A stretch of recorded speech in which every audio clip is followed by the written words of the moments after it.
Joining us to review some of the headlines of today's newspapers from around the world are Rise News analysts Emmanuel Ifeni and Daisha Bwale. Good afternoon, gentlemen. Good afternoon, Cynthia. Good afternoon, Vimba. Good afternoon, Dayo. Good afternoon. Yes, we'll start the review with this day, Nigeria's newspaper of record.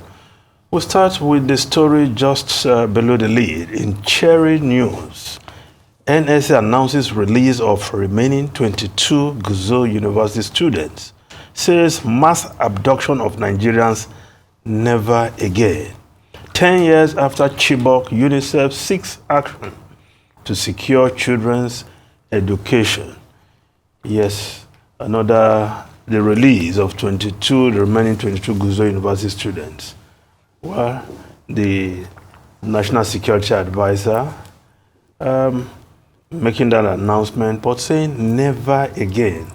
And I just want to believe that will just be the case, that some bandits, terrorists will just ride some rickety motorcycles carrying some guns and pick students at will. So if the National Security Advisor is making this commitment, we want to believe that beyond the euphoria of the moment, that there is concrete action on ground to safeguard our schools.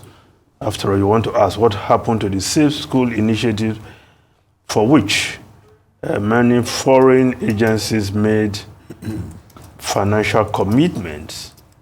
So, Dayo. Yes, you see, it is a pathetic situation. And it just shows that the entire nation is hostage to kidnappers. Because we are seeing this one now, we are happy over that. We don't know what may happen tomorrow. No, but you don't know. The NSA said never again. No, I'm telling you that we are hostage, regardless of whatever it is. If it happens tomorrow or 2 days time, what do you expect him to say? Look, the country, mark my own word, is hostage to kidnappers. So let's face that. The primary duty of government is to protect people, lives and property, but the situation where these bandits can just enter any location at will, and you ask where are the security agencies. So prevention is what we are talking at this point, and it's good to hear that the National Security Advisor is making this commitment that they'll rather prevent this from happening again than to wait to use all means to get these students, pupils, out of kidnappers them, whether it's kinetic or non-kinetic. The tragedy of the whole thing now is that we are all getting used to this sort of news. People kidnapped, so many people, and when we see some pittance reaction to help the people out, we are happy. We are getting dehumanized. I tell you. So government should, it's not a matter for the National Security Advisor alone. It's advisor. There are people on the ground who are expected to implement security policies. Yes. Let them band together and protect us. That's all. Okay. Now, the lead story of this day, Naira appreciates to 7-month high, 1,000 Naira to the dollar at parallel market. Inflation rose 33.20% in March. Rising food commodities, energy prices responsible for surge in CPI. Food index hits 40.01%. Severe in Kogi, Bauchi, Kwara, others. What ordinary? I know, Dayo, you don't accept Naira at 1,000 Naira to the dollar. You accept it. I know. Okay. If you want to make me happy, let me say at least it is 1,000. Yes. And let it go down fast. To 3 figures, 3-digit numbers. But the other side of Tinubunomics is that inflation. It is not Tinubunomics. No, it's foreign exchange. Is the president, is his policy. You are christening it Tinubunomics. Yes, well, it's his policies. I has led to this. Yeah, of course, his policies. This is free market economics. Okay. Free market, free falling economics. Under the watch of President Bola Ahmed Tinubu. That is correct. So it's Right, government, it's not yes. out of place to call it Tinubonomics. But And you are christening it. yes, the inflation, runaway inflation, 33. especially as it affects food index, 40.01%. The wives, the mothers, and of course the husbands coping with this, with the naira in your pocket in one position. Well, it's appreciating according to the report, but certainly not affecting food prices. And other newspapers are also reporting the story. The Business Day captured it. Stronger naira fails to put food on the tables. So how strong is the naira there? That's the question. That's what people care about, to be honest with you. I think a strong naira is great for business. It's important for the economy. But it's all about, what do we call it, bread and butter economics. That's the one that matters. How it affects the ordinary man on the street. Or should I say gari and yam economics? Because it's now, this is past bread and butter, to be honest with you. Well, there's talking food security. there's another story on the front page. No, of policy that can thrive where there's food insecurity. So, Now, this story, power sector troubled as grid collapses 9 times under Tinubu. Ooh. Yes. The band-aid grid Yes, can collapse. With the band and grid collapse coming almost pari passu, happening side by side. And what you get is which band is darkness that? most of the time. Which band is It's it? an with the grid abandoned collapse? band. Abandonment. But we still Band A. need, which means there's a lot of work to be done Lots. in the electricity sector. Yes. Because all the policies being bandied around. We did mention this yesterday. Yes. I would like to see some honesty. Because I remember the man who made the announcement, I've forgotten his name at this point, but he did say when he came on the morning show. Yes, thank you. I remember because of thank you. So when he said that we would see less grid collapse with Yes. the increase in the tariff, and it hasn't even been up to 2 weeks. That's misleading. That's misleading, and that's Maybe he was just expressing a wish. well, he expressed the wish in a very untruthful manner. I'd just like to see some more I just honesty. want to believe the it. truth is that Yes. the grid is very old infrastructure. You get me? It has outlived its time, so it's not performing.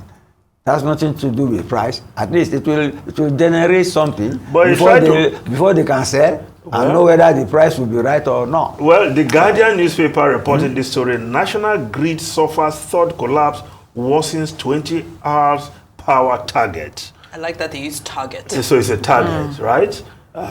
Because many persons who are supposed to be in this band A are complaining that they don't know what we are talking about when you talk of 20 hours of power They are supply. exposing themselves to ridicule. See how the Guardian headline has linked that grid failure to the band thing. The 20 hours power. Just a week ago. Yes, because they made that connection, right? I like it. They are ridiculous. Of course, the lead story of the Guardian: households groan over food prices as inflation defies interventions.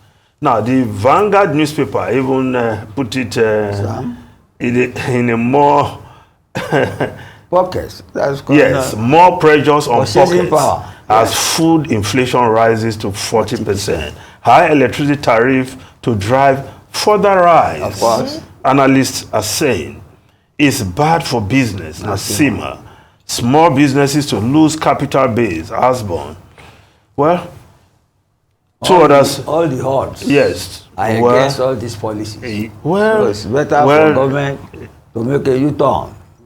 Well, you get me? The government or take another look. But the government has said that there will be pains before the gains. How long is this pain supposed to happen? That is, so it's not as if they told us it's El Dorado. So the government is not that. That's what you are saying. I'm not saying it's order. They predicted that there will be pains.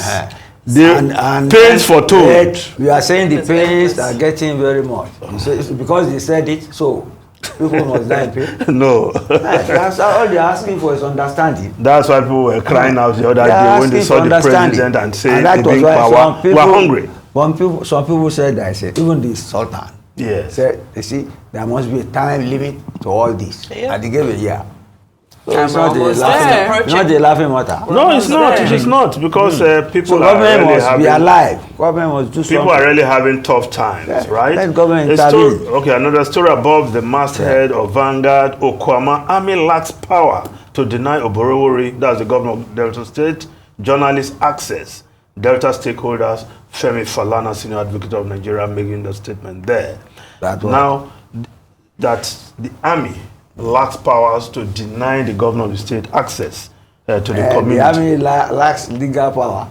But what of physical power? Let the governor go there when they say he should not go there. Well, let's separate these issues.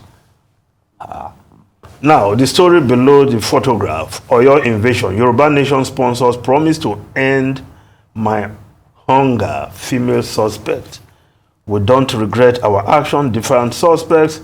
Local security outfit discovers hideout. Makinde hailed security agencies for peace in Oyo, talking about that declaration by some group under the aegis of agitation for Yoruba. Emancipate the Yorubas without the mandate of the Yoruba.